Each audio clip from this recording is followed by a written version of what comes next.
Hey, welcome back, guys. It is July 5th, 2017, and you are back in the den with Dan and Mike. I'm Mike. What's up, guys? This is Dan. And we are back to just shoot the stuff about what's been going on the last week in sports, life, and any other topics we went to. 4th of July was yesterday. Anything that went on that was interesting with you, even though we spent our day together, but... What was different with you? Maybe what was something fun that you brought out of it? Yeah, we got to spend some quality time together in the afternoon at our neighbor's party. It was fun. I had a beer or two. Played a little home run derby in the backyard. Wiffle ball style. The kids started off. Your son Jack took the kids' bracket with 2 home runs and 2 pitches is all he needed, and then wanted to compete with the adults because he thought he had game. That was when the adults got to play, which is rare since our neighborhoods consists of like 400 kids, and we're all changing diapers or running around chasing them. But yeah, it was like 7 of us got to swing the bats. Ryan started us off, I think, with 4 bombs. I followed up, matching with another 4. And we had Josh hit, Bowers hit, I think Gabe and a couple others, and our boy Mike Gifford, the lefty. Got in a hot streak at the end. Yeah, I knocked one down at the fence, but eventually pulled off the 5th home run and took the adult bracket. So we never really got to have the adult kid. Right. The great thing about this, you have to understand, is that I'm a little old. I'm not little, or a couple years old, like 3 or 4 years. I'm also a little bit out of shape compared to these guys. So I get the brunt of the ridicule of, yeah, you're kind of fat, you're kind of slow. But you know what? I do show them up every time I play. Nobody has handled me yet. So... we just might have to keep going. I am 2-0. I beat you once in basketball, and now with this, don't know what to say. I think I was up 17-12 in basketball, and you dislocated my shoulder, and then you beat me 21-17. Yes, so you did beat us in wiffle ball home run derby. It was an impromptu, unofficial, but it was fun. It was a great time. We'll have to do it again. But yeah, you're 2-0. I don't care. I destroyed your actual baseball glove by throwing 50 miles an hour to you. You did, which, by the way, I'm getting restrained for $50. Right, now you can't play catch anymore. Right. So, with your hot heat. Yeah, 50 miles an hour, and my arm fell off. Food was good yesterday. Yeah, no, Jess and Josh provided a wonderful party, food and beer. We had fireworks at the courtesy of Utz and a few of our other neighbors around the neighborhood. Some awesome fireworks, yeah. And then went home last night. I don't know about you, but went home and I watched the DC fireworks on PBS. I always do. That's sort of like a tradition of mine. What about you? Went right to bed? Yeah, no, I didn't watch any fireworks on TV. That sounds awful. What did I do when I got home? I think we just cleaned up the house a little bit and, went to bed. And It sounds like I'm still tired because I got the froggy, groggy voice today. But what time did you wake up this morning? You sound like a grown. I was up at 8. It's like 3 in the afternoon now, so I'm trying to get myself straightened out. So the question is this, just to quickly jump in. We did the home run derby. Would you rather have done the home run derby or a hot dog eating contest on the deck? What would you have rather done?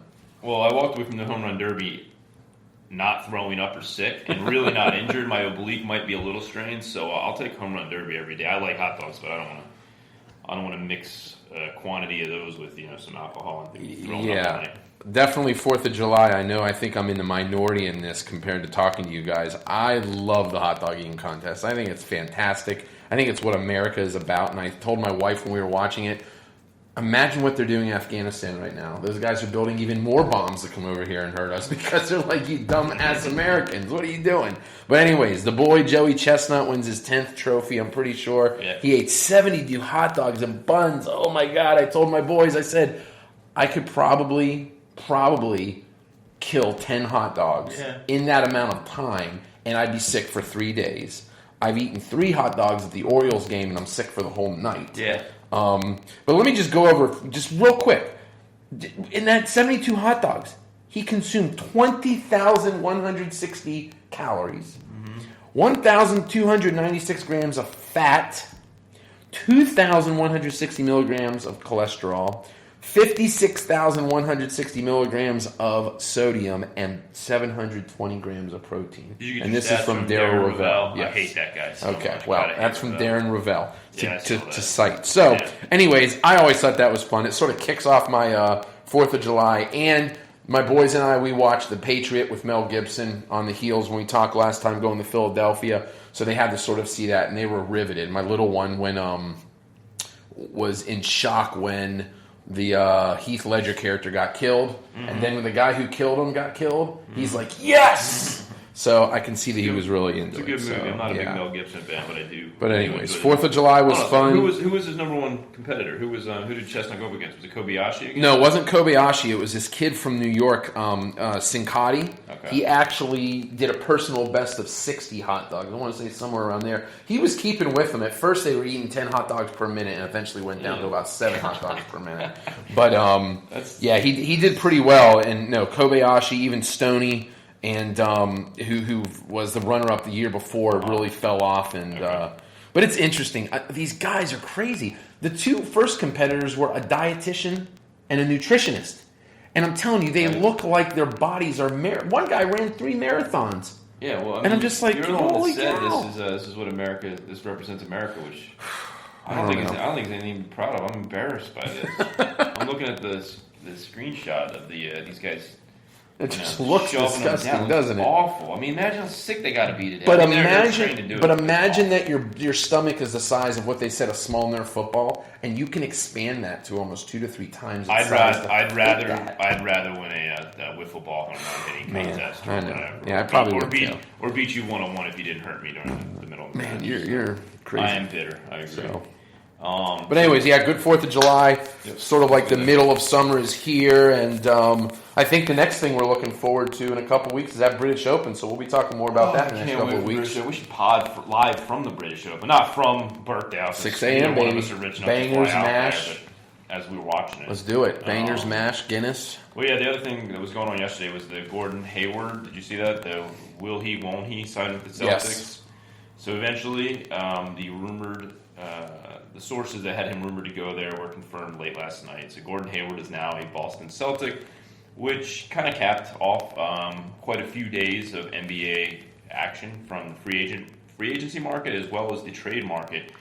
We got some different looking teams. We have essentially, the NBA is divided into 2 conferences, but really what we have now is a professional conference and a Sally conference, in which LeBron should be able to win the Sally conference pretty easily now because there's no one left in the East.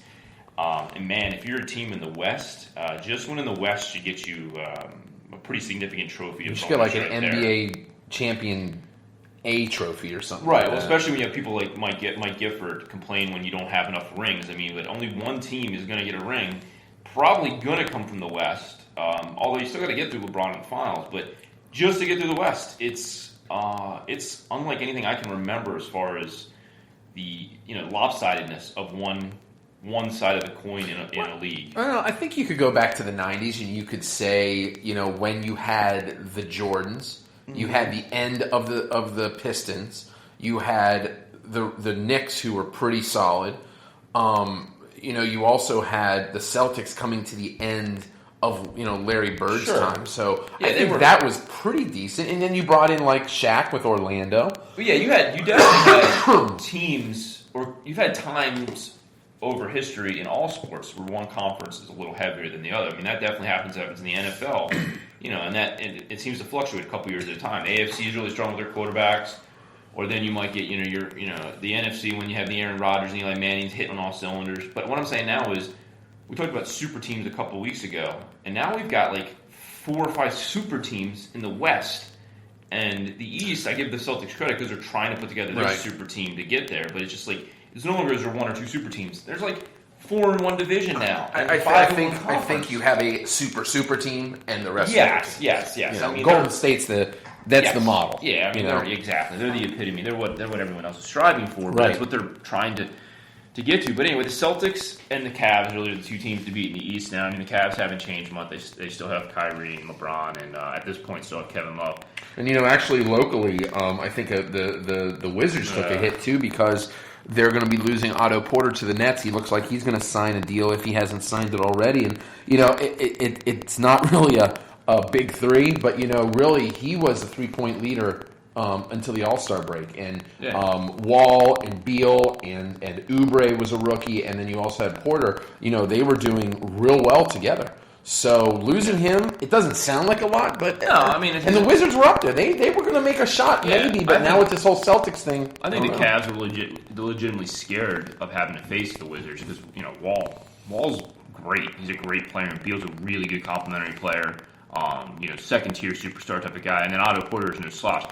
The thing with Otto is they've made the offer, the max offer to him, the Nets have, excuse me. So the Wizards have until I think Saturday night or whatever to match it. If they match it, I think, correct me if I'm wrong, but I think he's required to sign at that point. They have the right to match that offer. So it's up to them. And that's been the long-standing thing for all season. Is he worth the max contract? I mean, there's so many guys that get it nowadays. But we've said it before with quarterbacks and stuff. I mean, in every sport, if you don't pay your guy, if you don't pay Joe Flacco, then you're rolling Dan Gould. Right. You're rolling Dan Gouldsby out there to be quarterback. So if you don't pay Otto Porter, you're falling well behind the curve for the Cavs and the Celtics. So, we definitely have the Cavs and Celtics at this point because the Celtics were the 1 seed last year and just added Gordon Hayward. Have a whole bunch of assets that Ainge can trade, and who knows if he will. We know he hasn't made all the deals people thought were going to happen, but you've got the Power 2 in the East. But then the West, OKC just traded for Paul George, pilfering him from the East, so they've got Russell now and Paul George, and they just agreed to a contract with Patrick Patterson. He's no slouch either. He can score from the wing. He's a good defender. They've actually, defensively, could be the best team in the West. I mean, when you talk about matching up with Golden State down the road, they've got legit defenders and enough scoring capability with their superstars. True, but the question is Westbrook going to repeat what he did? Because that's, I think, a career year. That's a once in a lifetime type of thing. So I don't know that he'll repeat that. Like you said, it was an all time great year. Right. But I don't think he has to because he's got George there now, and he's got a little more help. So we'll see. But I think he has the capability of making all these other guys better. Yeah. And he can score at will. He can do what he wants at will. So the other team in there is Houston, and I think we said before offline that it looks on paper that Houston got better, but really. What does Chris Paul bring to a team that already won 55 games, like you said? I think he brings another 5 wins to the team. I think Chris Paul's the best point guard in the NBA. So you just added the best point guard. Now, there's only one basketball to put on that court. James Harden loves having it in his hand. And he did a lot of that last year, running the point, even though they had, Beverly, who was a decent point guard.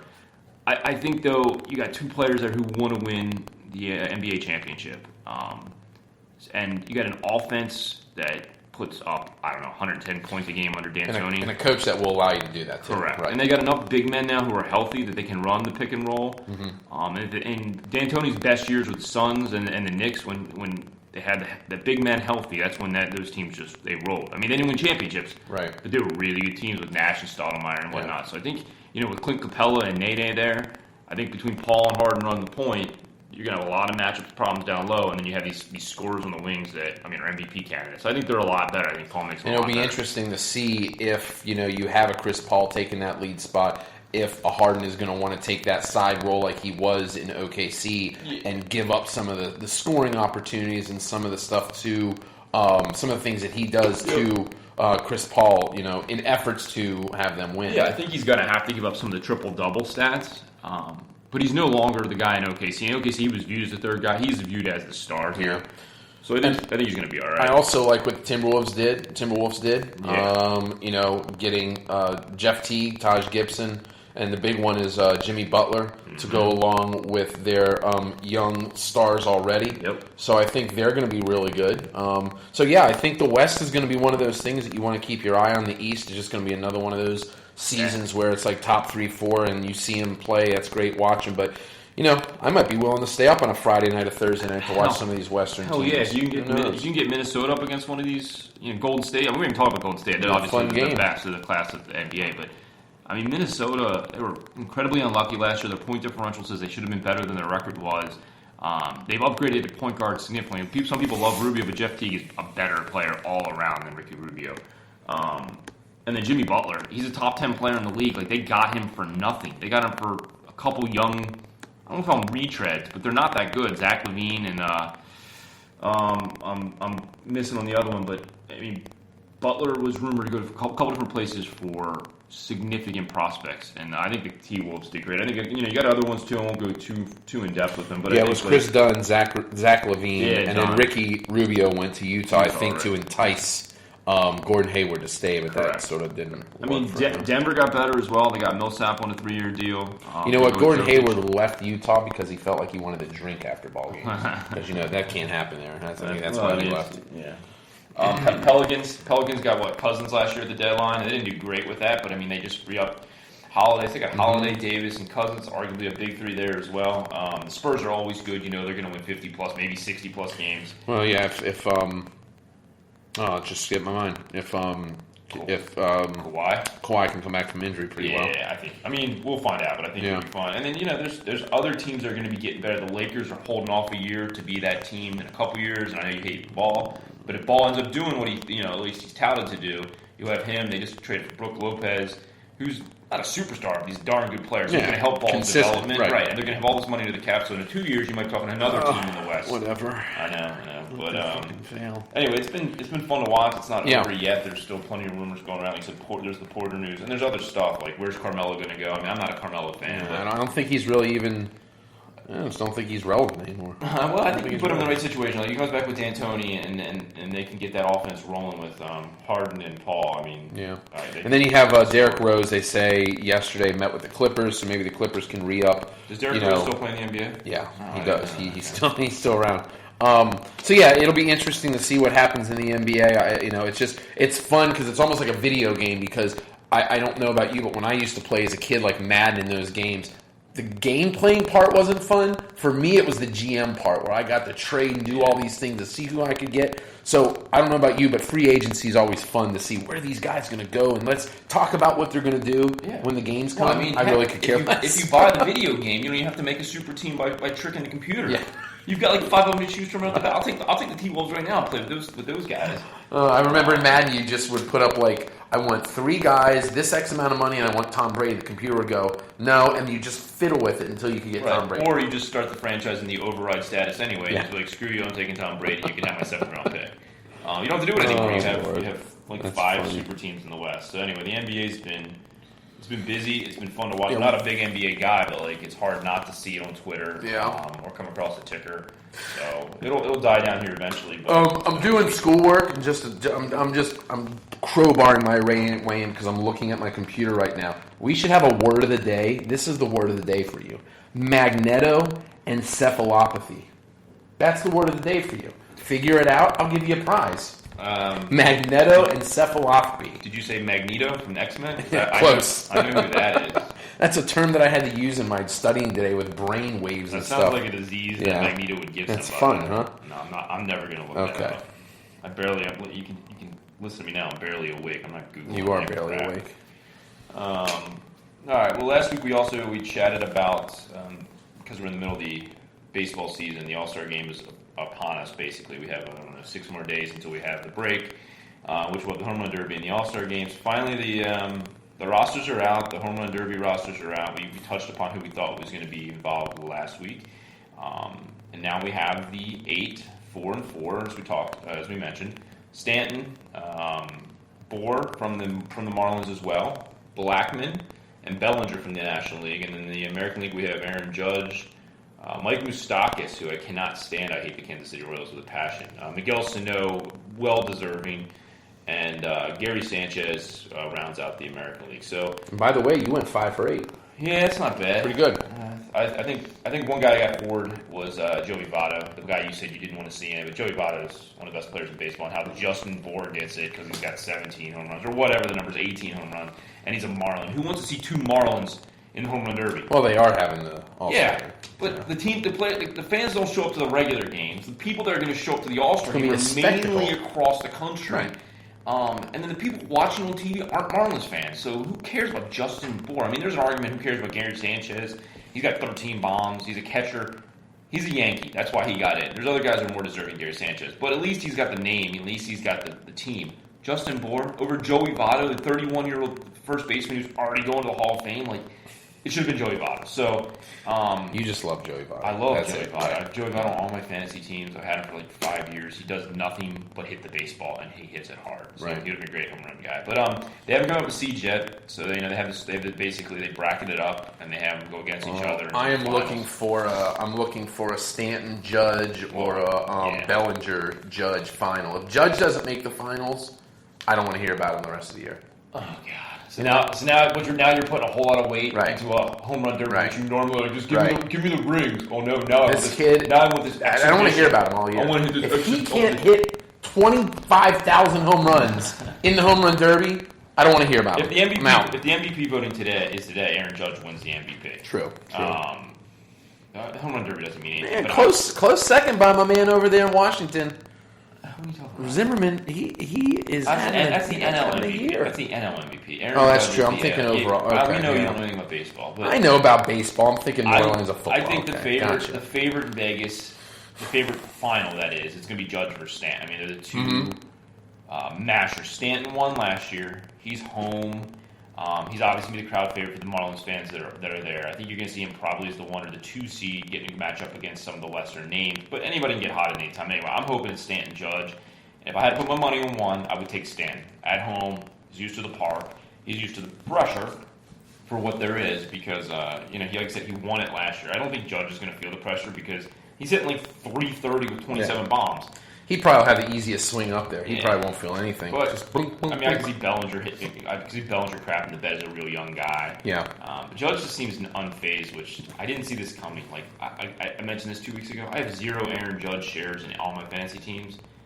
Aaron Judge makes me sad. And on top of it, he's a Yankee. So you have 2 freaking Yankees, and I'm an Orioles fan. Like 2 Yankees in the home run derby, and then Moustakas, who I honestly hope takes a ball to the temple during the. But you did call it. I You did call because it. I mean, deserves it. He's a masher at this point. So after the home run derby, which we all enjoy, and probably even more than the All-Star game, but the All-Star game names did come out, and before it comes out, let's just even go right away to who do you think in the NL got the snub, and who do you think will make that final vote to get into the All-Star team? Yeah, I mean, I think snub-wise, you got to look at 2 corner infielders from the National League, and Jed Jorker from the Cardinals and Travis Shaw from the Brewers. They're both having superb years, near +3 in the WAR category. Shaw came over, believed to be a platoon player from the Red Sox in a trade for a middle reliever, and he's got 17 or 18 home runs for a Brewers team that is competing for this NL Central. The Cards aren't playing as well this year, but they're still in it, and Jorko is basically not glorified, but a super utility man where he can play all over the diamond, and he's slugging over 5. They're both slugging over 500. The on-base percentage is well above average. Jorko's got 12 bombs and plays everywhere the Cardinals need him. Anyway, I like those 2. I think they should have made it. But it's a numbers game. The NL is loaded at the corner infield spot at third base and first base, so it's hard to fit them in. I mean, I would make an argument you take a middle reliever out or 2, and you let these guys get in. But it's a game now where these guys, the managers, kind of have to manage to win it because you want home field advantage in the playoffs if you get the opportunity. Well, no, this year it's out. Oh, it is? Yeah, remember, home field this year is not based on it anymore. It's out. Oh, I didn't know that. Yep. Well, then get rid of the middle relievers. Who the hell wants to see Corey Knievel, or however you say his last name? Travis Shaw should be the Brewers representative over him. I mean, he's an okay. At least I'm pretty sure that's what I was told. Oh, that's news to me. But Okay, maybe I'm wrong. If that's the case, you put the guys in who have Yeah. better seasons regardless. And then Gio Gonzalez is another one, but it's tough to put 3 national starting pitchers on the team. But he's in the conversation for Cy Young. I mean, I don't think he's going to win it, but he's there. American League only has 1 guy, and it's somebody no one I'm sure that listens to this has heard of, but Chris Davinsky. He's the Houston Astros middle reliever, and he's put up significant innings, high leverage innings. He gets the ball to Giles all the time for them to close it. He's pitching on the best team in baseball. He has a near 2 WAR as a middle reliever.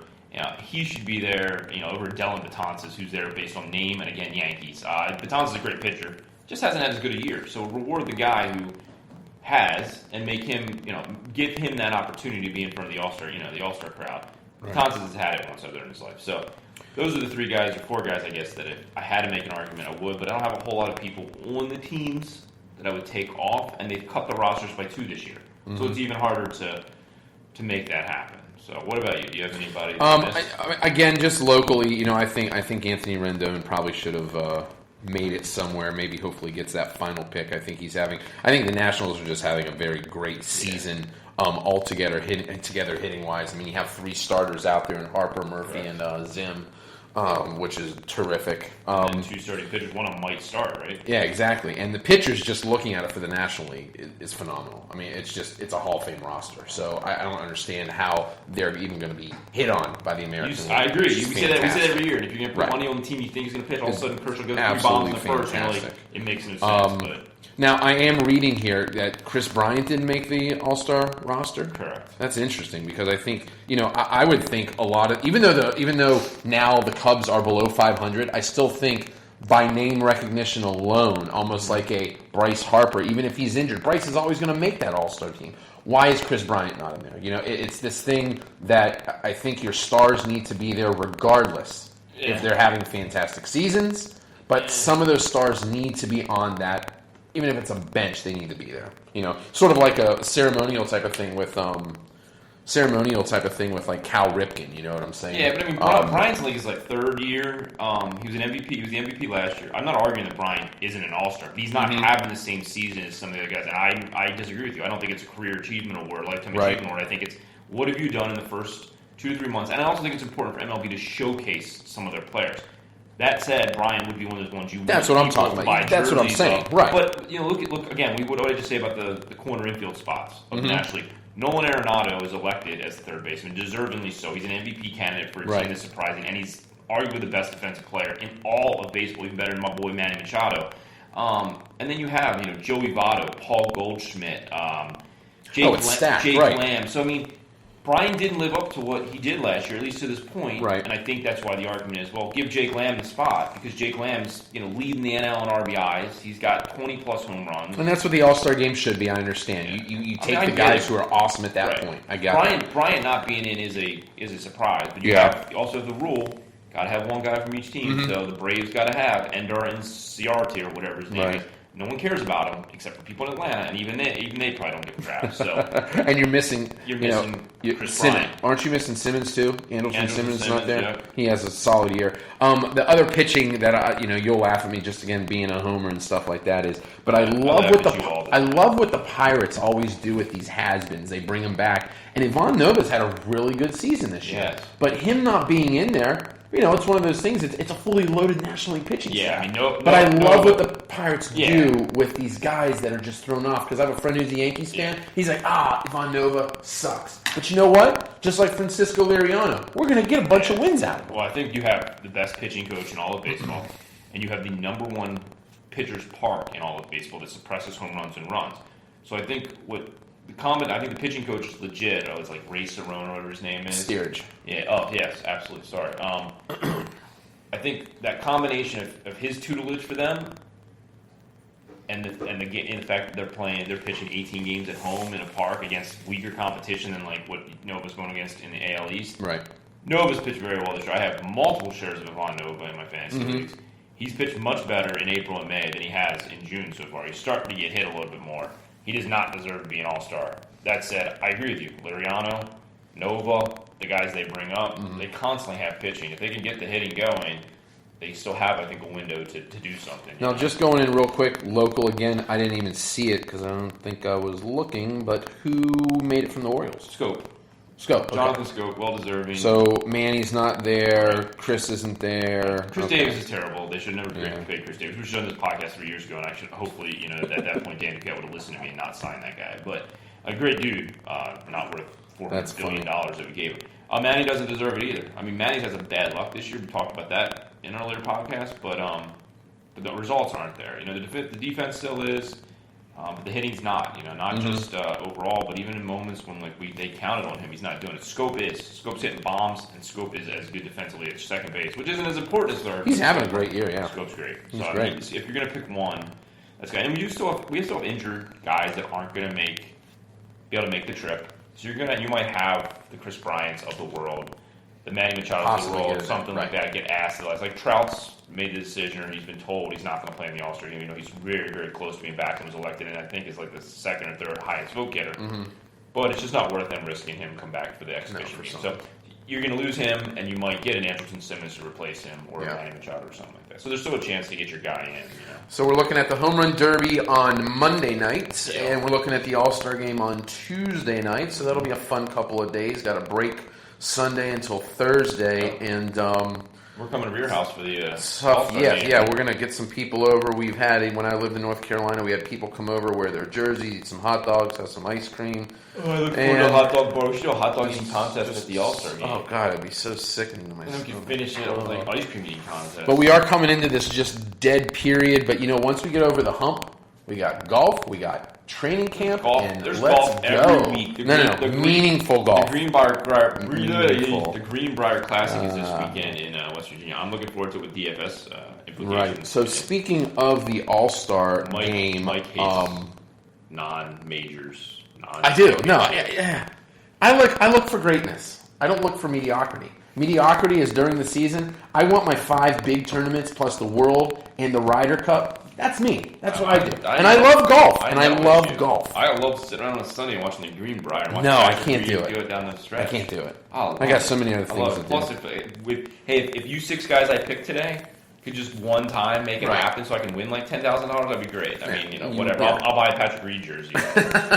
Wait till Patrick Reed gets in the Ryder Cup, and then I'll be loving him because he's fantastic. Yeah. So anyways, in the All-Star, I was asking you if Javier Baez was having a good year with the Cubs because, again, I'm not a huge follower, but he is in the body issue for ESPN, and we talked about it last week. I really like the body issue. I'm going to tell you something that you're probably, again, going to get, man, it's kind of weird that you're saying that. Well, you are weird. We're dedicating time to naked athletes right now, but let's go down your little niche. Because I find people that look different than me because I am a big old, kind of tubby bastard, but people with bodies that are just fantastically chiseled, men and women, it's one of those things where I respect the hell out of. So when they had this body issue, I remember telling my wife about it. She's like, that's gross. And I'm like, what's gross?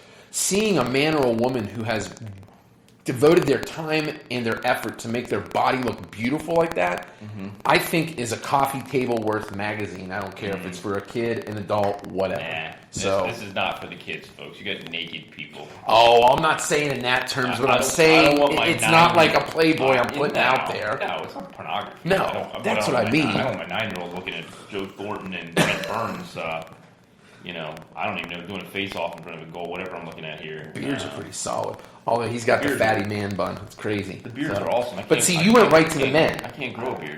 You look right to the men. Come on. I went to the U.S. Women's National So, anyways, my favorite out of it is that women's national hockey team. I give kudos to all of them. You'll take quantity over quality. Holy cow. There's a picture of them on the ice where they're all turned backwards.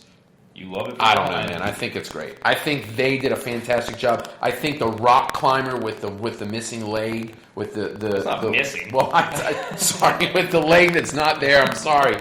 That's fantastic. We'll have her call in and see if she found it anywhere. I found it at the bottom of the mountain. A leopard took it off. I mean, their the skater, fantastic. It's their bodies. It's an interesting. Their bodies are impressive. Yeah. I mean, they're no Josh Smith. Have you seen that guy? That guy next door. He should play for the Minnesota Vikings. That guy is ripped. We were talking about having a local body issue here in our neighborhood. I kind of like Julian Edelman, but I mean, there's a couple more abs I can add. Well, just remember, back in the day in medieval times, if you were fat, you were considered to be healthy and wealthy. I'm good. I'm kind of like in between. You were part of that serfdom. Okay. You were part of aristocracy if you were fat. Okay. So that's why I live at the top of the hill. I can still earn it then. I can continue eating the hot dogs and the ice cream. I look through. Anyways, the body issue, it's great. Oh, and Caroline Wozniacki, I forgot about that. Holy cow! Yeah, she would be my number one seed of the. Hockey players, I'll take them all. Oh yeah, you don't take hockey players all day. You take Brent Burns over her. I mean, you love yourself some sticks between the legs. But she's pretty good too. Who? The skater? You can't tell me that sandwich is wonderful. This? Yes. They're missing the hottest one.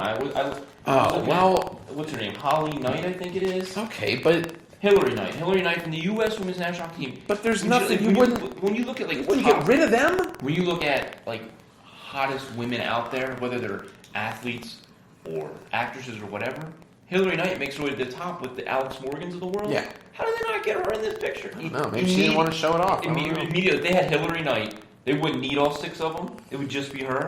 Instead, she said no, and they're like, well, how are we going to make this work? Yeah. Well, let's get 6. Quantity over quality. I would love to be the Oreo center in that sandwich. Yeah, I tell you I'm that. sure they would love to have you. No, they wouldn't. You can be between those two. Thornton and No, Burns. you know what I would put in between Thornton and Burns? A Stanley Cup from the Penguins, so it really doesn't matter. How about that? The Pens did beat them, right? Yeah, we did. Yeah, so they can go take their body issue and, take that somewhere else. I think Sidney Crosby will do it next year with his boyfriend. No, because Sidney doesn't need that. He's got 3 Stanley Cups he's I chilling love with. Sidney Crosby. I just didn't know if he was ever going to come out or not. No. Oh, boy. All right, well, Wait till you meet his girlfriend. She's probably hot as balls. Do you even know he has a girlfriend? I have no clue. No, he's never been photographed with a female. So. Jesus Christ. Last week at the end of the podcast, we mentioned that we talked about desserts for a minute. We had this debate running in the neighborhood. Cherry pie. She's my cherry pie. Yeah, it came up because I think your wife and your kids picked some cherries and made some homemade cherry pie. And it came also in the group text. Cherry pie is my favorite dessert. I mean, I like having it a la mode with some vanilla ice cream. That only ups the ante, but cherry pie, we went back and forth on it through about 8 different guys, and there's some guys who they like it, they're fans of it, but they had other opinions of what the number 1 seed was. Mike and I'll speak for Mike. It's the number 1 seed. It's the best dessert out there. Oh, we're gonna put that in. Okay, good. But load it in. So what we did was we came up with we got 4 regions for our first bracket, which is going to be our dessert bracket. Region 1 is pies. Pretty self-explanatory. Region 2 are the cakes. We'll rank them.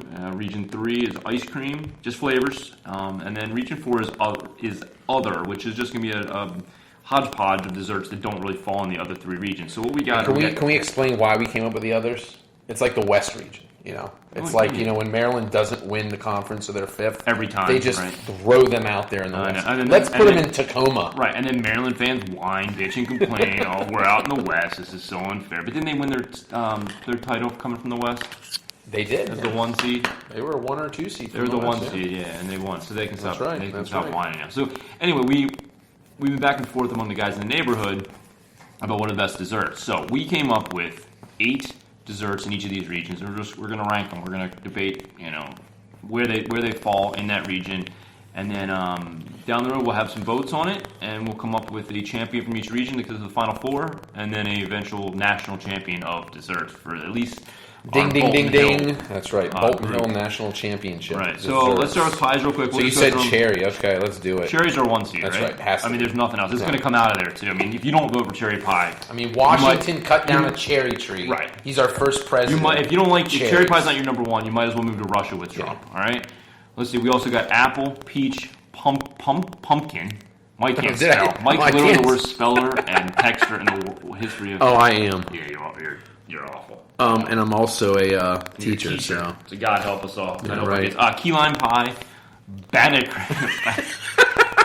cream. Wow, that is terrible. Lemon with 2 M's, meringue. Yeah, can't spell that either. It has an M-E-R. Pecan pie. So, let me tell you, they're listening to us. They're not watching, so it's okay. I'll fix it. They should be watching. I'm not good looking. I'm almost as good looking as Brent Burns naked. But, yeah, so what's your 2 seed out of this? Okay, so 2 seed for me has got to be another... No, not a staple. Has to be another fruit pie that I had long time ago at a local eatery over here, which is a peach pie. No way. Peach is absolutely fantastic. Nah. You get good peaches, it is freaking awesome. Yeah, good peaches are good. It's not the number 2, so don't even write that down. The number 2... I'm writing. No, it's not. It's apple. The number 2 is apple. Holy Jesus. Apple? Yeah. Apple's dry. No, I got apple. You want a piece? I got a piece right over here. I might have to. Apple is just... I don't even know what to say. So where does apple fall? I have apple as a 7. Oh. Apple is a 7. I mean, that's kind of where I put peach. Peach is like in the 6, 7 range. We're going to have to table those. Where do you got where you got your pumpkin? Pumpkin puts me at 4. I got key lime as 3. Man. A good key lime pie, because you can also, like, homemade key lime pie is awesome. I love the tartness of it. I love when you make a homemade what's your crust least with favorite it. here, then? My pecan, that's got to be 8. Yeah, banana cream's 8, or Bana. Eric Bana cream is 8. Banana cream. Eric Bana's cream would be terrible in a pie. So let me see. I'm going to put banana, and I'm going to put pecan at the end. Shut your mouth. Now, you said peach and what else? Peach I'm okay and apple? with peach being up there, I guess, a little bit. Okay. So I'll give... In the top half of the bracket. Can we say key limes too? I like key lime pie. Okay, let's do key lime too. And I'm going to give you apple 3. Ooh, you just dropped peach to 4. And I'm going to give peach 4. He really stands by his principles here, folks. I do, but I'm going to help you out with the apple. When he went all the way to 4. So who's peach going to match up against as the 4-5? Lemon meringue. Or pumpkin. Yes, pumpkin. That's a great one. And then lemon meringue 6. Lemon. See, not much debate here. I'm pretty good to go with it. I don't like lemon meringue 7, 8 is banana cream, pecan. I'm fine if you want to put pecan as 8, but yeah. I do think it's better than banana. Well, since I gave you the apple fine, and I took the peach, I'm taking the banana. So Eric Bana's cream is 7th. And then we got the pecan. Okay, good. All right, so here's what I got. I got cherry, key lime, apple, peach, pumpkin, lemon meringue, banana cream, and pecan. All right, you just listed them off. For the people listening, this is a bracket. So this is how brackets go, all right? The 1 seed is cherry. They will face off against pecan pie. Right. It will be a vote to determine which one's the best. I see what you're saying. It's not even a vote. Cherry pie is the best. Then we have key lime versus banana cream, apple pie versus lemon meringue, and then peach will go up against pumpkin. That's going to be a good one. The 4-5 matchup there with solid. With the chance the winner getting to play cherry pie. The great thing about pumpkin is it is a peach and pumpkin seasonal. Are good. It's seasonal. Yeah. I'm not a huge pumpkin guy. I only eat pumpkin once a year, and it's during 2 days. So maybe we'll have to have this vote in Thanksgiving. No. It needs to be now. But I don't dislike peach or pumpkin. I'm not in love with them, so they're a good 4-5. That'll be interesting to see which one comes out. All right, so then we move on to the cake bracket. And here's what we got real quick. We'll run through them and then we'll rank them. We got carrot cake, cheesecake, red velvet cake, Boston cream pie, which is a cake, pound cake, hot milk cake, devil's food cake. Oh my God, your spelling of devils is also amazing. And SpongeBob SquarePants sponge cake. I put an L in there. Yeah, we debated this before we came on air, and Mike wanted to have chocolate cake, vanilla cake. He wanted basically any flavor and just throw it next to the word cake. So when you go to a party, you get either marble, chocolate, or vanilla cake. When you go to a wedding, you get a vanilla cake. It's a flavor, but it's not like a type of cake. So anyway, that's what we got: carrot, cheese, red velvet, Boston cream. And this is coming from a chef that really doesn't even know how to cook. Chef Boyardee made eggs for the first time yesterday. Can you understand? Can you really like take in the credit what you have as a connoisseur of cakes and desserts? I'm a really good eater. I've been trying to pack on the pound so I can become part of the aristocracy, the royalty here in Bolton Hill. So anyway, I'm also not a huge cake guy. So what do you got? Well, when I'm looking at all of these... My least favorite is cheesecake. Ooh, see. I hate cheesecake. Okay, well, cheesecake's my probably top 2. Yeah. I get a lot of people like it. Right. So if you want to put it up there, that's fine. I'll give you the 2 cheesecake. I'm not giving cheesecake to 1, though. No way. Okay, we'll keep it up there. Well, maybe it's a 2 or 3. We'll see. Right. I think a red velvet cake is fantastic with cream cheese icing. Oh, yeah. Boston cream is fantastic. I think you put pound cakes and sponge... I think sponge cake's the last. Okay. Because it's boring. Unless you put some on top of that sponge cake, not really good. Yeah, I'm fine with So let's go sponge cake. And I'm going to say pound cake's the second boring because... Yeah, but it's good. That's fine. Yeah, I agree. And the hot milk kind of falls in there as well. Now, where do you want to put hot milk? I've never had hot milk, so you put that. I'll have to have Christine make that. Or I'll make that. I'm really good at this stuff. You can't make anything. It's better than... Is it 6? Yeah, it's probably 6. Okay, so hot milk. Yeah. We can always fiddle with these. Okay, so now we're coming in here. The 4-5 would be great. Have red velvet go up against devil's food. They're both delicious. They're both rich. So devil's food is 5 and red velvet 4. Sure, whatever makes you happy. I already told you I'll give you cheesecake at 2. You're not getting it as the 1 seed. So that means our 1's going to be Boston cream. I agree with you because I don't like care. I'm not a fan of carrot cake. Carrot cake's okay. Yeah, carrot cake's at 3. That's fine. Nice. Okay, so here's what we got. We got Boston going against sponge.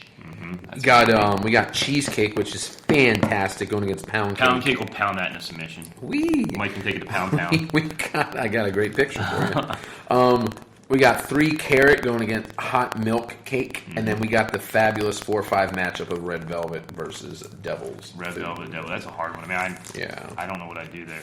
All right, so what we got too is pies and cake are on the same side of the bracket, since they're similar foods, and then you have the others and ice cream on the other side. So let's go through ice cream first. So it's pretty self-explanatory. And my daughter is awake right now. She's letting me know after a 2-hour nap of not wanting to eat her lunch. She did eat a little bit of her peanut butter sandwich. All right, so we got. Well, chocolate has to be number 1. Nope. We got chocolate, vanilla, strawberry, Chocolate has to be number 1. mint, Are you kidding chocolate me? chip, cookies and cream, Rocky Road, peach again. Dude, peach is a fantastic fruit. Strawberry cheesecake again. Strawberry cheesecake's 8. So I'm not even. I gave you 2 last time. It's 8. You got to be kidding me. Are you joking right now? Mint chocolate chip probably is 8. That's I'm not terrible. huge That's a mint terrible chocolate fan, but flavor. it's not. It's just terrible. It's solid. I mean, I'll give you the second half of the. Okay, I think the debate right now is vanilla chocolate. That's the debate. Yeah, vanilla's one. Yeah, I mean, there's. You're no absolutely kidding me. No, vanilla's one. Because what do you put on vanilla? You put chocolate How effing about this? syrup. Here's the best thing. Why don't we do vanilla 1 and chocolate 8 and have them go against each other and see which one's the best one? I'm not going to give my chocolate. All right, give vanilla 8 seed. then. Give them 4 or 5. Okay. All right. That's what we're doing. Doesn't matter really where you put them, I guess, because I just want to face off against each other. I'm doing vanilla 4 and I'm doing chocolate 5, and then it's going to be nixed right away. All right, strawberry. Okay. I'm not a big strawberry guy. You? No, I don't really like I'm not a fan of that either. I mean, strawberry. But you like strawberry cheesecake. Though. Strawberry cheesecake's 8. So just put Yeah, it but down. in the strawberry cheesecake, there's no whole strawberries. No, but there's like the cheesecake. The cheesecake is terrible. fantastic. Strawberry cheesecake's 8. I'll let you pump up your peach a little bit more, but I'm not doing strawberry. You're killing me with It barely made this Okay. list. It shouldn't have made this list. But then if we don't have chocolate vanilla in the effort to put them against each other, why don't we put chocolate 2 and vanilla 1? Because I just don't like putting vanilla and chocolate 4 and 5. That's not working. They've got to meet in the finals, hopefully. Unless there's an upset. Fine, vanilla's 1 though. Yeah, We started this conversation with you wouldn't give me it as 1, and now I'm not going to argue all day. Chocolate is... What do a majority of people put on their vanilla ice cream? On their vanilla ice cream? Syrup. Yeah, but they have vanilla ice cream. Which makes chocolate ice cream. Chocolate syrup and vanilla Why not make just get chocolate chocolate ice cream. ice cream? That's what I'm But saying. it tastes better as vanilla with the hot fudge on top. You're When you have cherry pie you're a la out of your mode, mind. And I put chocolate ice cream When on you're it. messed up. When you have cherry pie a la mode, you have it with vanilla ice cream. No, They don't you have it serve with anything you No, want. They don't serve it at restaurants with chocolate. If you said, If I want you cherry- ask- well, you have to specifically ask When for you chocolate go to Dairy because Queen- the standard is vanilla. When you go to Dairy Queen and ask for a Blizzard, you can get chocolate ice cream in your Blizzard, which is more fantastic than vanilla plain air. No. Peanut butter cup Blizzard with chocolate ice cream is Oh God. Anyway, Absolutely I like great. chocolate ice cream, but it's probably like my 5 or 6 seed. So we got vanilla 1, chocolate 2, mint chocolate chips 3. Nah, maybe cookies and cream 3. We both like cookies yeah. and Let's cream. do cookies and cream. Oh, you know what? Maybe cookies and cream 3 or 4 and Rocky Road 5. Like those two against each other is a pretty good one. Then you get mint against peach. I think that's a good. What? So have do Peach cookies and 3, cream. cookies and cream 4, and you said Rocky Road 5. Rocky Road 5, and Peach then is 3. So I gotta put mint chocolate chip 7th. Sorry. No. You can't be looking at matchups. You gotta. What's the rank here? That's what fine. do we have Then you got left? strawberry versus peach. Mint chocolate chip versus chocolate. Mint's gonna win. Chocolate's gonna lose in the first round. So that's a lot. Go ahead. Put not gonna lose. mint chocolate chip 7. I like it because now it's definitely gonna lose in the first round. And then we're doing peach 6. no, peach is 3. You're an idiot. Oh, what is 6? Strawberry? You're confusing me. I don't know. All right. I bet you I've eaten at better ice cream joints that you have. That have. I even said Have a you key eaten lime Hoffman's? ice Have you cream. eaten Hoffman's? It's no. You haven't eaten Hoffman's? No. Well, then you haven't. But I have a eaten place. I have a place in North Carolina called Boom Bilatti's. Have you eaten Hoffman's? No. Then you don't know what the best ice cream place is. I do Hoffman's because I've ice had cream. one in North Carolina called Boom Bilatti's, which is It's fantastic. local. It's right down the street. So was the one I had. Not to us, it isn't. It's like 600 miles And you'll away. never get to taste the best ice Go cream. to Hoffman's tonight Unbelievable. and have vanilla ice cream plain. I am not eating vanilla ice cream. I'll puke. Yeah, you're the worst. Okay, so we have a number 1 versus number 8 vanilla versus strawberry cheesecake, and that strawberry cheesecake comes from B&R, so Baskin Robbins, fantastic. Chocolate number 2 goes against mint chocolate chip, which will be a blowout. First upset of the 3 peach will go against regular strawberry, and 4 cookies and cream against Rocky Those are good Road. matchups. Peach and strawberry, I could go, whatever. Peach All is right. fantastic. Our last region will the winner will come out and face the ice cream champion, and we called it other. So let me go through real quick what we have. It's a hodgepodge of stuff. We got snowballs, milkshakes, tiramisu, brownies, baklava, cannolis, burger cookies, and Ryan Arnold's favorite, creme brulee. He eats it while he takes baths every night. So we could not leave that out. With candles, yeah. With candles. As he's walking. Okay, so let me go through a few of these. Tell us what burger cookies are. They're cookies. With Okay. chocolate fudge on top. Each cookie is hand dipped. There's no processing involved. Correct. They take the cookies, they dip them in this fudge. Yep. They have a beer named after it. Yeah, the beer's not that good. Do you like the beer? No, not a fan. I think Billy likes the beer a lot. I truly am not a fan of burger cookies, but I know people love them. Delicious. Here in the great state, or I won't say great state, but in Maryland. Maryland. So on my side, baklava is the thin pastry dough that has the honey and pistachio nuts from the Middle East. They call it sweets, and it is. Is that on the Is that currently on the Trump ban list right now? Can you make it through make it through customs and get here? Well, thankfully in the United States we know how to make it. But maybe if somebody brought it over, it would have been banned. I don't know. All right. As long as we can get through. Cannolis, another one, an Italian favorite, just so fantastic. Tiramisu, another Italian favorite, which is great. So if you didn't know about those, tiramisu is the cake with the cream in the middle and has like liqueur through it. Really good. Cannolis, as I stuttered through this, cannolis. Is one of the desserts I want to like. Like I want to like tomatoes as a vegetable, and I just can't. I can't get over it. Cannoli is one I want to like, but that cream cheesy whatever. Thank God you're not Italian because you'd be disassociated with Italians.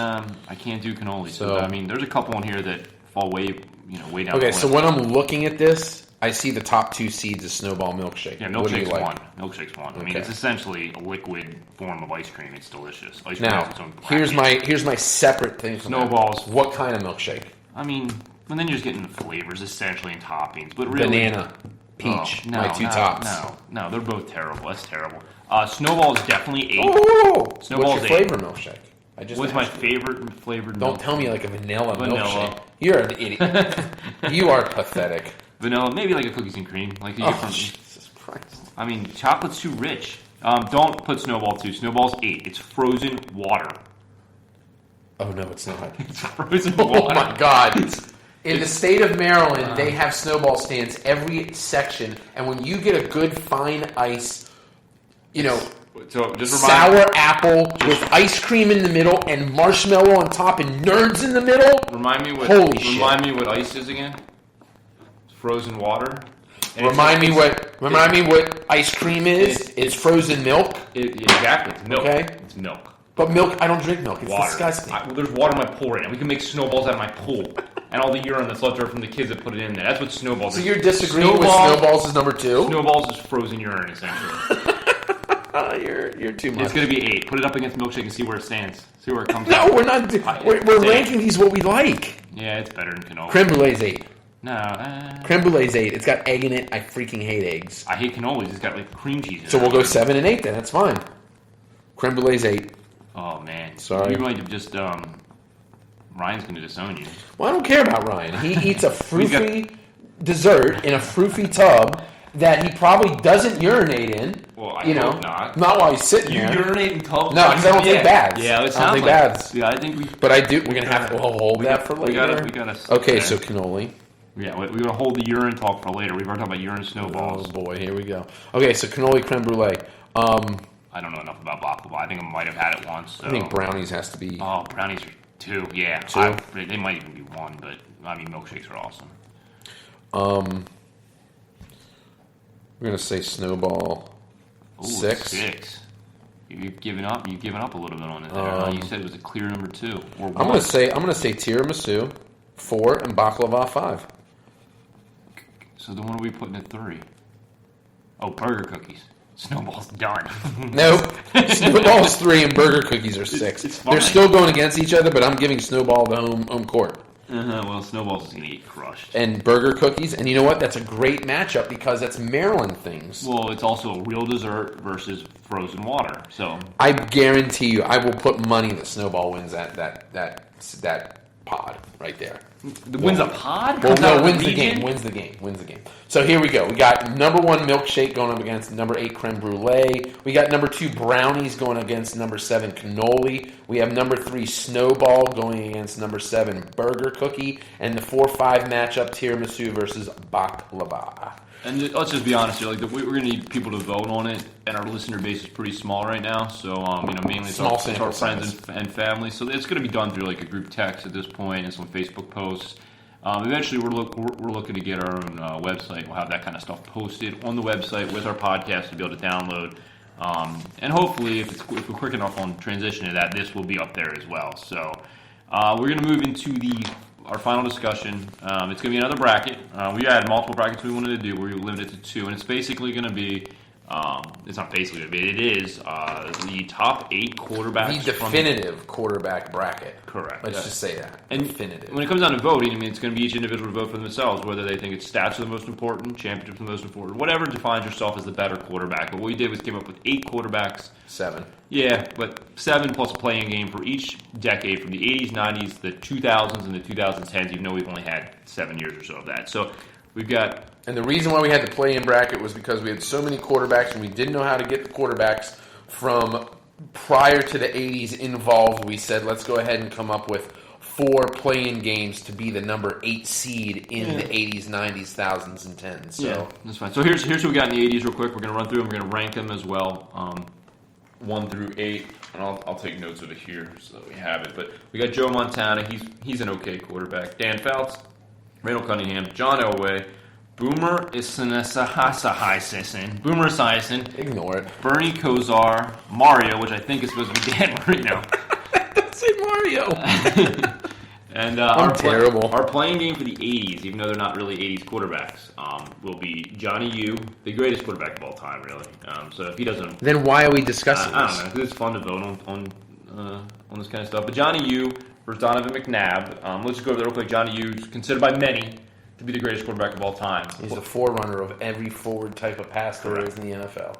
Donovan McNabb, we tried to fit him into the 2000s. He's deserving of being in the conversation of one of the better quarterbacks in the 2000s, but we did a top 7.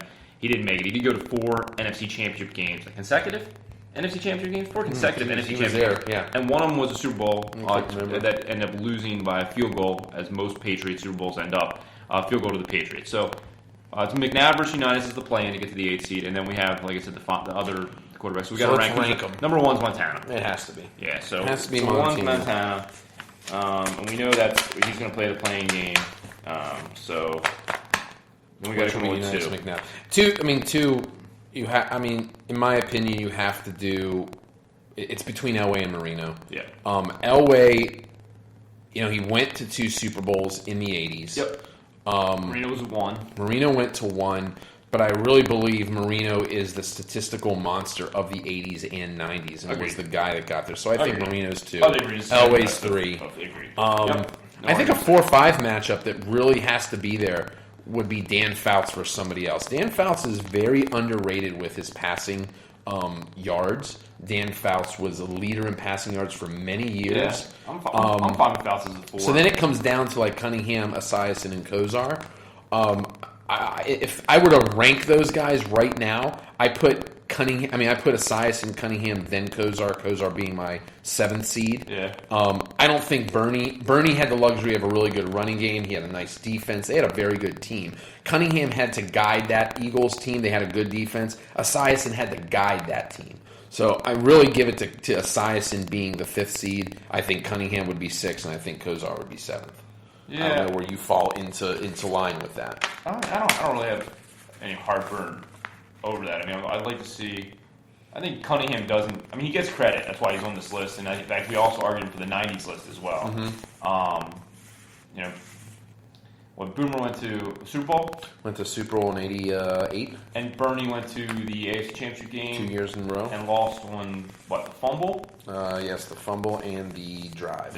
I think Bernie, based on that, being the 2 AFC Championship games, puts him at 6. We're flipping coins, splitting hairs here. I put him as the 5. Have him go up against. Fouts, Kosar, Esiason, and Cunningham. And then I'll go with you. We'll go Boomer 6 just because. I just don't like 1 Kosar. He's boring. 2, he's a Brown. and the Browns are the Browns suck. pathetic. But he did well. And I'm a when he was Steelers there. fan, so. All right, well, we're going to go Montana versus the playing game. So it's going to be Montana versus United. So that's a heavy weight in round one. No, because we're going to have people vote on Unitas and McNabb. I know. But okay. No one's going to vote McNabb. Yeah, so we're looking at probably, if we look at it, right, extrapolate at Montana Unitas. In the first round. And I think that's where Unitas falls off, because I think so many people are just going recency to... bias. But also you have the Baltimore area. So I could see the Unitas winning. Anyway, so you have Marino versus Cunningham, Elway versus Boomer, not Boner, and Faust versus Oh, so Kozar. you misspelled too. No, I have it spelled right. I just can't read it. Okay, now we go to the 90s.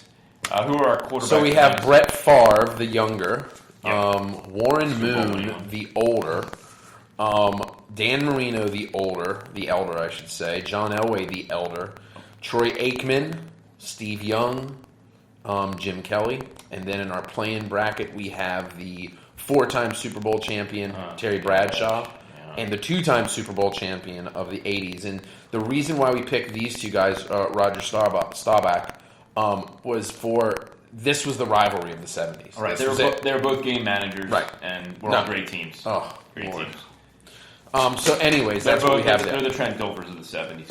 Jesus Christ. But let's just real quick comment before we go on to proceeding. It just shows you how good Marino and Elway are, and a couple others we'll get down on this too. They cross over 2 decades. Marino was, by the statistics, the number 1 passer of the 90s. Yes, correct. He had the most yards, Correct. so that's why he's there. John Elway still was relevant and eventually won 2 Super Bowls at the end of the 90s. So I think when you look at his body of work, that's why you put him in both 80s and 90s. Obviously, I think the gold standard for the decade was Troy Aikman being brought in to the organization in '89 and Hall of Fame player, but also on a fabulous team.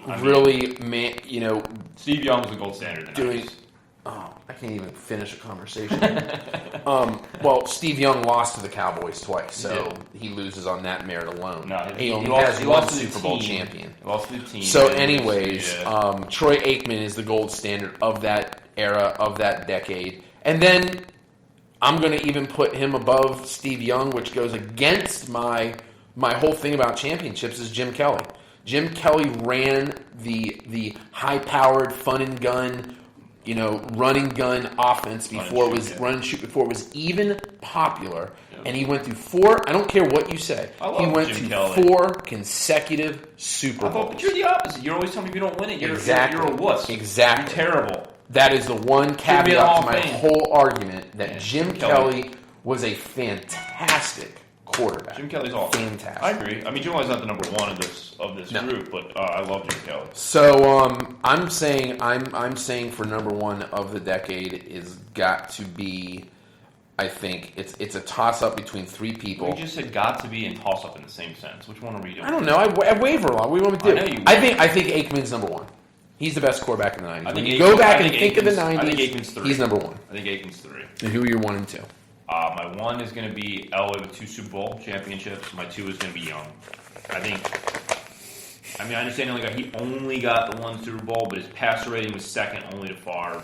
Okay, so then I'm going to Super Bowl, he threw like 17 touchdowns against the Chargers or whatever. We talk about game-changing quarterbacks too. Young and his scrambling ability and pocket, awareness. I think Young doesn't get enough credit in our current generation. Yeah. So I'm going to say I agree with you. Elway should be number 1. All right. And I'm not taking Young at number 2. So I think if I give you Elway, you need to give me Aikman at 2. You didn't give me Elway. You agreed with Elway. I could easily, but no, I said Aikman was number 1 of the whole thing. No, Aikman's 3. Maybe 4 behind Favre. Favre went to 2, won 1. Best quarterback rating of the decade. He's phenomenal. So for everyone that loves to criticize him for being the gunslinger and throwing some interceptions, which he does, he did, and he took a lot of chances. Quarterback rating takes that into account. It's not the best measurement either, but it takes it into account. And he's still the number 1 guy in the entire decade. But again, lost to the Cowboys twice. He did. So and he lost to Elway in the Super Bowl. Yeah. Shouldn't as 14-point favorites. So Elway, Aikman, Favre. Yeah, Elway, Young, Favre. I agree. Elway, Aikman, Favre. Elway, Aikman, Young, Favre. Because we do have Favre in the thousands, right? I'll give you Aikman, but it's wrong. Okay. I disagree. But so we'll go Young and then Favre. Now, we have some other guys in here, with Kelly and Moon. Warren Moon, to me, is the most underrated... Marino. Warren Moon is one of the most underrated quarterbacks of all time. with what he did in the CFL combined with the NFL, he is the all-time leading passer in yards altogether. Yeah, he's going at 7. He's fantastic. I love Warren Moon. And I'm fine with 7. That's fine. Not an indictment against Warren Moon. But now, who do you have, Marino and Kelly? I put Kelly over Marino. Even Marino had the statistics to back it up. Marino went to one AFC championship game. So you're putting Kelly over Marino? Yes. No. Marino's a better quarterback. Kelly had a better team. Kelly's a Hall of Famer. Oh, I'm so tired of this better team talk. It is. Who cares? He had the ball in his hand every play, and when you have the ball in your hand every play, you're controlling it. And Kelly went to 4 Super Bowls. That you hand it off to Thurman Thomas 300 times in a year? But half the other time you're throwing the ball. Sure. And when Marino threw the ball, he had statistics, but he never could win anything. He didn't have a guy to hand off to. Correct, because he didn't have the guy to hand off to. But it doesn't matter. He still... When he threw the ball downfield, he had to throw it more often. Who's Marino going to go up against? Favre? He's already out. Favre wins, so it doesn't matter. You're going to have a fair matchup if you had Favre versus Kelly. Nah. You're going to have a fair matchup. I mean, neither one I don't think is going to beat Young and Favre, but that's not the point. I mean, Marino, if Marino had a running back or a defense, they always say if he had a running back. It is. It's true. I'm saying they always say that. Kelly went to 4 straight Super Bowls. It's not because Kelly's lucky. It's not because Kelly is the glorified Terry Bradshaw. Kelly was a legit. He was an elite quarterback on an elite offense. Correct. But he also had a guy he could hand to 300 times a year who was a Hall of Famer himself. Marino didn't. And so when Marino threw downfield, his stats are better than Kelly's, and the reason he couldn't win is because they couldn't run clock out. They weren't two-dimensional. So eventually teams could zero. If teams could zero on Kelly and Kelly alone... So you mean that Marino is sort of similar to your boy Aaron Rodgers? Because Aaron doesn't have all that stuff. He really doesn't have a running back, and he just throws similar in the surrounding cast or whatever, but Rodgers is better. Because Rodgers has won a Super Bowl, and Rodgers is but he had a great team around him. All-time quarterback. He had a great defense. He did have a great defense. He had a fumble from Matthews that was fantastic. Rodgers didn't do that. He did have a great defense, and sometimes that's what makes a champion over not, is having the other pieces. But all his individual abilities as well are better than Jim Kelly. Anyway, that's not even for discussion unless they make it to the finals against each other. So it's going to be, by the way, it's 80s versus 90s in the bracket, and then 2000s versus 2010s in the bracket. We're going to go.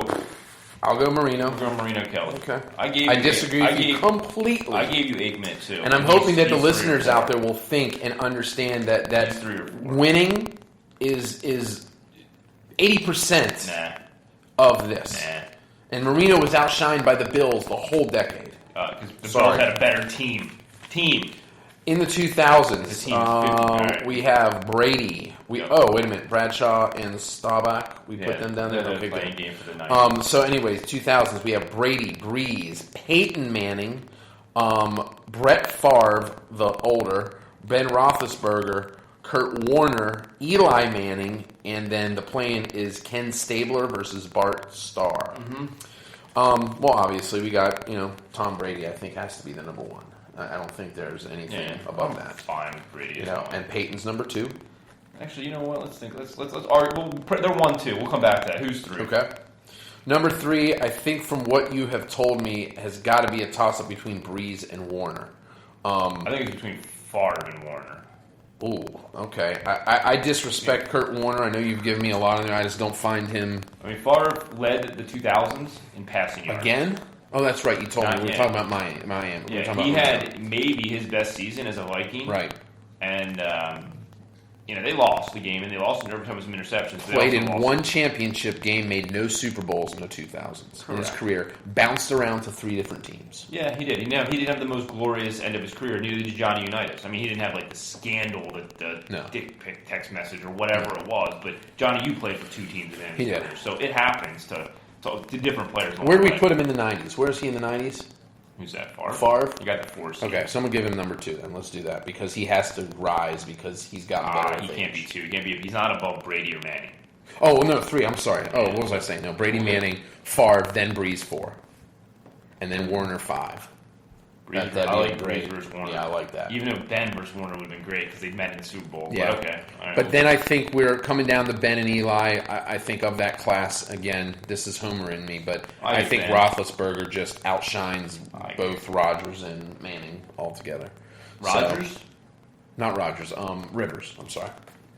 He still Rivers, outshines Rodgers, but that's a whole nother whatever.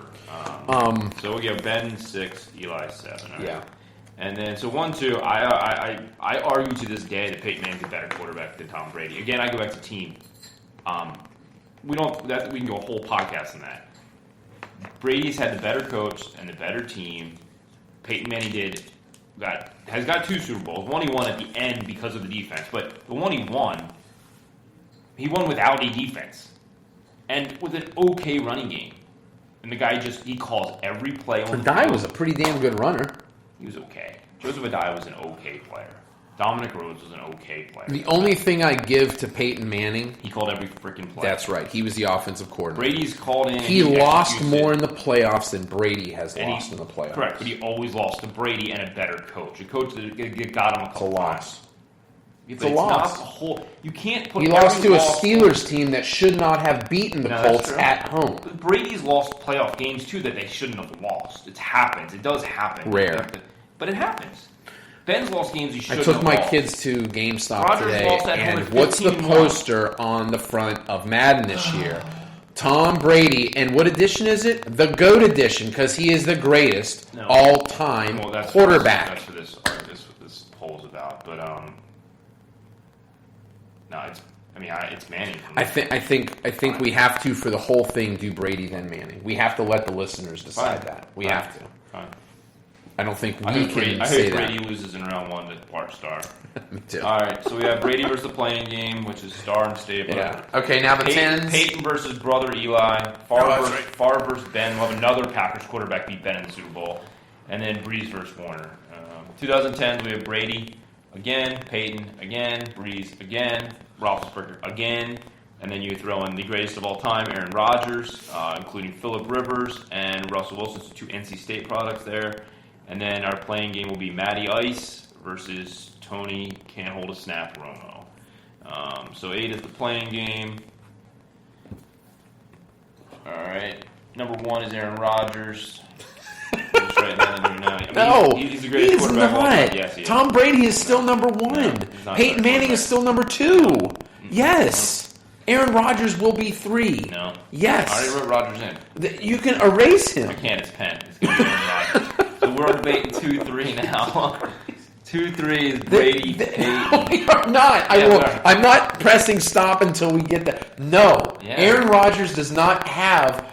He is not ready to be number 1 of the decade over the best of all time and probably the 3rd best of all time. He's got a Super Bowl championship. He's got 2. Brady's got He's 5. got 2 MVPs. How many MVPs does Brady have? Probably 3. Maybe. No, Peyton's got 3. I'm sorry. Peyton's got 3 or 4. Brady has not won the MVP. Oh, Brady's man, won it that's- once or that's- twice. That's weird. I mean, just because MVP is the most valuable player in the entire league, and the guy can't win it because his entire team is so incredible. I love Tom Brady. Tom Brady's arguably the greatest quarterback of all time. Okay, I'm not discounting Tom Brady. I love Tom Brady. Actually, I hate Tom Brady, but I get it. When we get to the 2020s and Rodgers is ending his career, I probably will give him the number 1 of that time. I don't think he can. I can't go over Brady being the best. Last year we did in the Super Bowl, changed my mind about him. I hate the kid, What do but you I mean? respect the hell out of Kyle him. Shanahan can't call it. Oh, so it's everybody else. It's not what the It's- guy doing it does. No. He's come back in Brady- 3 Super Bowls to win. Brady deserves a lot of credit. But there's other facets of the game that go into the analysis.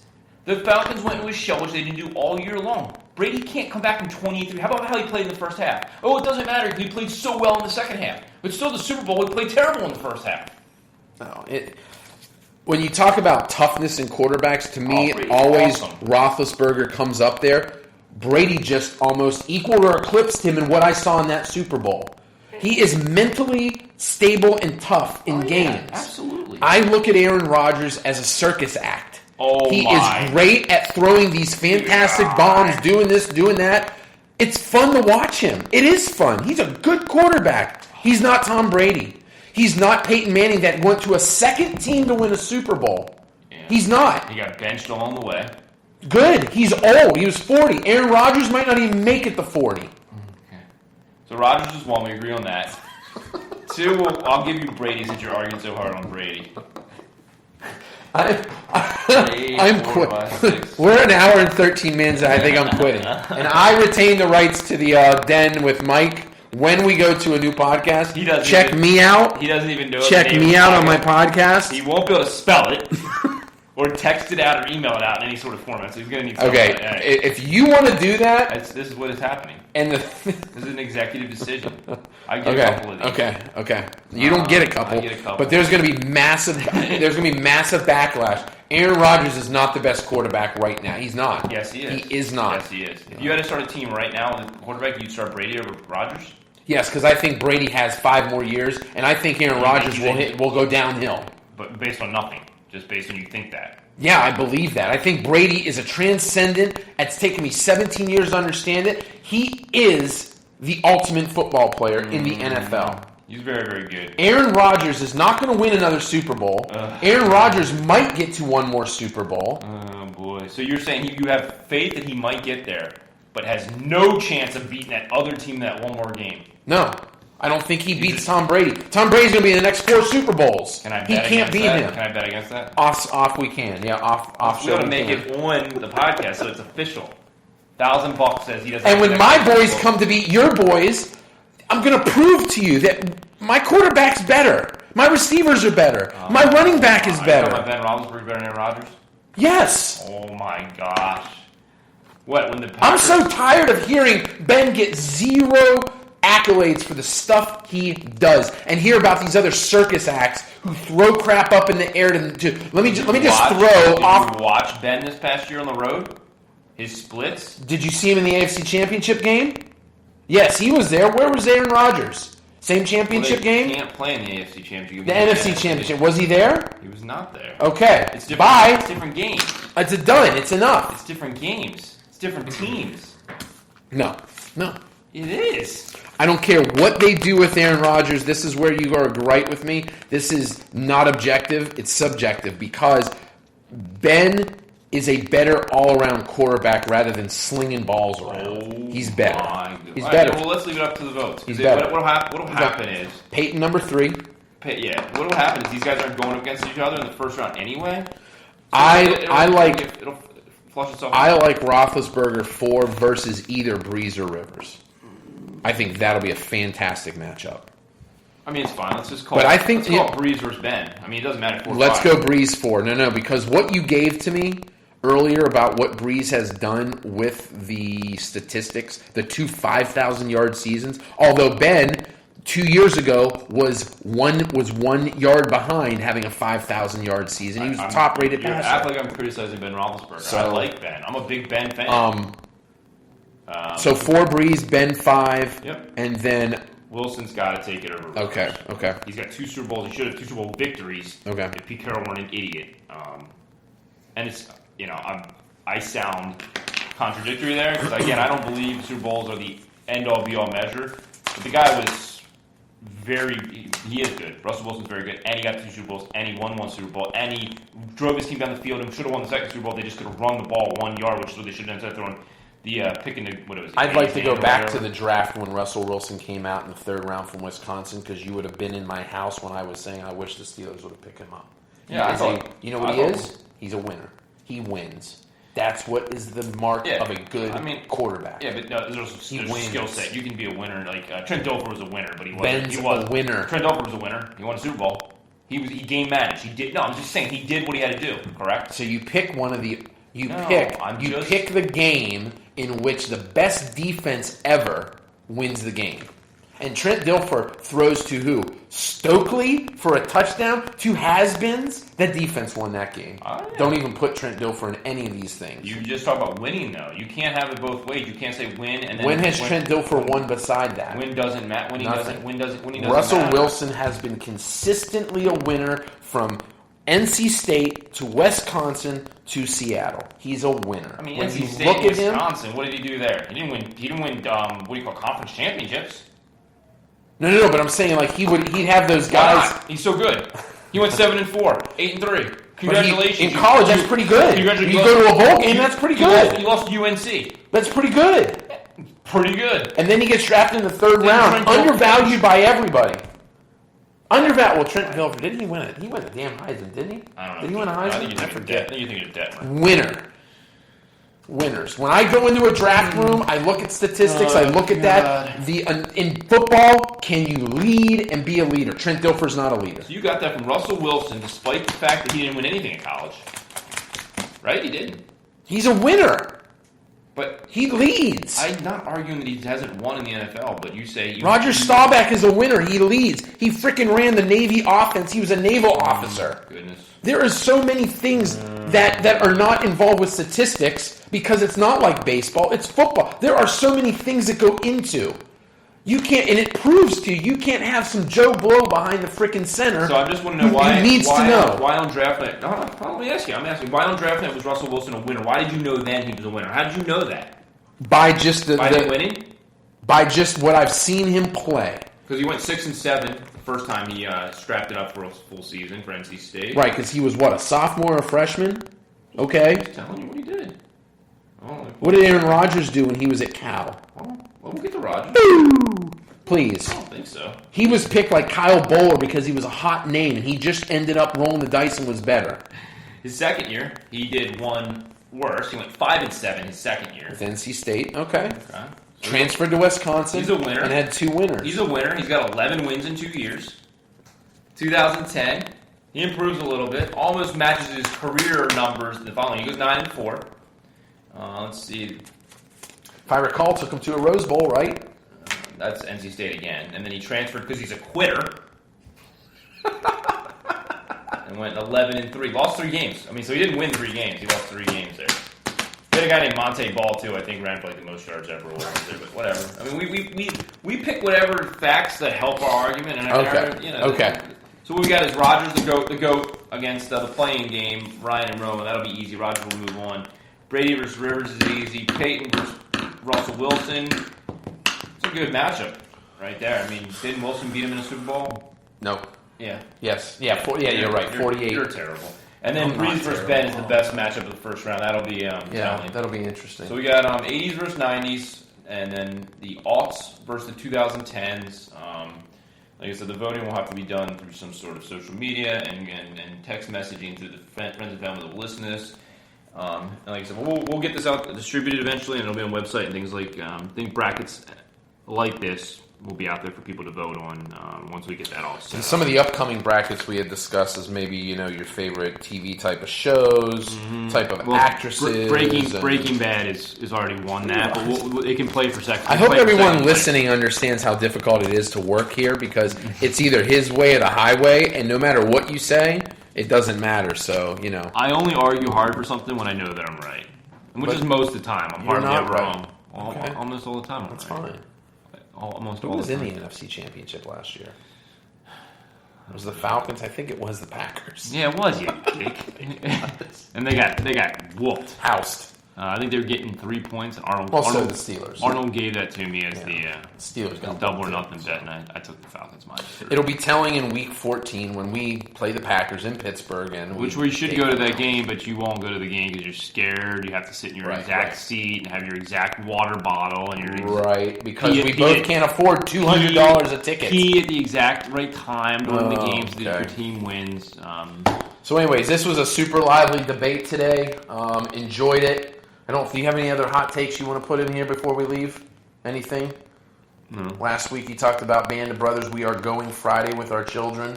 We are taking them, talking about children and driving. We were thinking about doing a video podcast of dads in cars talking sports. Anybody interested? So anyways, we're going to take the kids down to D.C. and go to the World War II Memorial, the Vietnam Memorial, and hopefully the American History Museum and give them a little taste of those things. But that's really it. I don't think I have any specifically wonderful hot takes. Hot takes? I mean, we just did a whole hour of hot takes. Yeah, I got nothing. I have no rant on the balls or, talk about World War II or nothing like that. So yeah, no, we ought to dedicate a whole podcast to like just your craziness with winning. So we'll do that in the future. I would love to. Because I agree, I believe I'm out there with a large majority of people. Hey, there are some things with winning. Well, winning is Winning is a important. I don't know how to say this, but it's something you can't quantify. You can with wins. No, winning is a It can be qualified by guys who have the other things like leadership. Can I ask you a question then? What? Tom Brady, you argue is the undisputed greatest The of greatest all time. of all time, yes. All right, listen. So he's so great, right? Mm-hmm. So incredibly great. Mm-hmm. They went 19-0, 18-0, 18-0. Mm-hmm. They went to the Super Bowl, Right. with what many considers the greatest team of all time, but he lost that one game at the end of to the Giants, who they beat earlier in the year on the road, I believe. Why didn't he win that game if he's a winner? And he's got Randy Moss and the best team ever. What happened? They were outplayed, outcoached. Yeah, it happens. On a one-game thing, it happens. But he did everything he could to get there and win that game. And Eli Three of the had Super a Bowl- lucky, first had three a Super- lucky catch, which you have to say is lucky. Oh, absolutely. So, But he's you still know. lost. I mean, Brady's so great. Why didn't he put up 40 points like he did the rest of the season? Good call. Why didn't he do it? I don't know. He just didn't come through in the clutch. Best all time. He's in the discussion, obviously. Yeah. So I mean, it's one game. It's one game. You get there. Rodgers out. He outplayed Ben for one game, but Ben didn't play poorly. But Rodgers got a Super Bowl. This is why Ben did play poorly. He threw an interception. We fumbled a ball. Turnovers won that game for the Packers. We were coming back. Also, Rodgers We were coming back. a needle through a thread to Jordy Nelson down the middle. Which, Beautiful. I'm just saying, he also played Beautiful. extremely well. Scariest Super Bowl I've ever seen because I knew what was going to happen. Yeah, And and so so it happens, though. I mean, like, and the Bills were the best team of the '90s. I don't think a lot of people argue. I mean, then you have the Cowboys. The Cowboys come up, of course, with 3 Super Bowls. Right. But my point is, if the Bills win 1 or 2 of them, they rival the Cowboys in everyone's discussion as the best team. But because they lost that final game, and it is important to win the final game because that's the championship game. But it happens because the other team is there to play too. The other team has really good players. Well, they would have never beat the Cowboys because the Cowboys beat them twice in the Super Bowl. They would never rivaled them. No, what I'm That's saying a is good if they point. got 1 or 2 of them, and the Cowboys pretty much slaughtered them. But what I'm saying is if it's in the discussion if they can win that final game, and that final Right. game is important. You want to win the championship. You play all season long to get there. But when you lose that one game, or you lose game 16, or you lose game 13, it's one game. You get outplayed, like you said. The Packers outplayed the Steelers in that one game. Yeah, but again, that one game might be the only game Yeah, Dan Marino goes to. It might That's be. it. So you Because have he doesn't to have, do it. because he doesn't have, but you He went against one of probably the Right. second best quarterback ever. correct. So you can't fault Marino for not getting it, is what I'm saying. Because there's always the other team that's very, very, very. Well, I think what very it good. comes down to is there's just a fundamental difference, and I love this between baseball and football. Baseball is a statistical, because the sample size is so great, sport over the season. Football, there are so many different variabilities that go into winning a football game. Absolutely, which makes And I winning think it's such absolutely a winning better such a topic to talk crapshoot. about than with baseball. right. NFL is such a crapshoot not a to win a crapshoot. game. Baseball, you have a 7-game series. You can lose 1 or 2 games because you didn't play well, but over the course of a series, you have the chance to advance because. Yeah, but that also The means you better have time to suck. But the better skill, but the skill should rise to the top over a greater sample size. Over True. a one-game Or sample when you size, have anything teams can happen. like Arizona and you have teams like Miami who have what I consider heart to stick with it and stay in a game and fight. That's what I'm saying. Over teams like the Yankees. When you have teams like this in the NFL that have that heart, Tom Brady, for whatever you want, he's got the guts and the heart of a champion every time he goes out there and plays because he is giving 100% of himself So out Rodgers there. is not giving 100% himself. Never said that he wasn't, but I don't see the same passion that I see in Tom Brady, and that is I one of watch- those other things that I take into consideration. I watch when looking at football Rodgers players. every week, and his passion's unquestioned. It's there. His coach is an idiot. He's never had much of a defense except the one Super Bowl year, which, yes, it helped him get there. And then I get to watch Brady as much as you do because he's always on TV. I don't argue Brady may be better than Rodgers. I don't argue Brady may be the greatest of all time. But because he's got 5 championships and Adam Vinatieri hit 3 40-yard field goals to But give who it got to him him in at that the position? end, Brady helped get him that position. Do you remember in the NFL films when they said, let's go to overtime? He goes, hell no, let's sling this shit. And what they do, went slung it, they won the Super Bowl. Yeah, That's I on would have Brady. said the same thing. It's on Brady. No, you wouldn't have. Not as a coach. You'd been conservative. Okay, but Come Belichick is on. the one that made the decision to go slinging, not Brady. Brady's like, I want to, and the coach is They like, go talked do to the it. coach and said, yeah, let's go do And it. if I So told Belichick and I was a we quarterback, I could would go have- ahead and continue to argue We this should. probably for 4 hours. We But should. we are coming to the end here, and we do not want to stay our welcome on the podcast. So again, We've already done that. we are going to have some wonderful topics next week. When we come back, we'll talk about what happened in the All-Star Game with the Home Run Derby. We'll start setting up what the British Open is going to look like. And I agree with you. I think we should have our podcast the morning of the British Open while we're watching it, drinking our coffee and ranchada and drinking our Guinness and bangers and mash, because we are going to be watching at 6 in the morning. And paying attention to our DraftKings lineup. It's going That's to be all so that matters. fantastic. Well, we are going to go in together, I thought, Yeah, right? we are. DraftKings is the only thing that matters. So anyways, we're going to end this today. Enjoy the rest of your week. Please make sure you listen to us, and hopefully we can get it up on somewhere where everyone can hear us. This is Mike and Dan from In the Dan with Dan and Mike. See ya.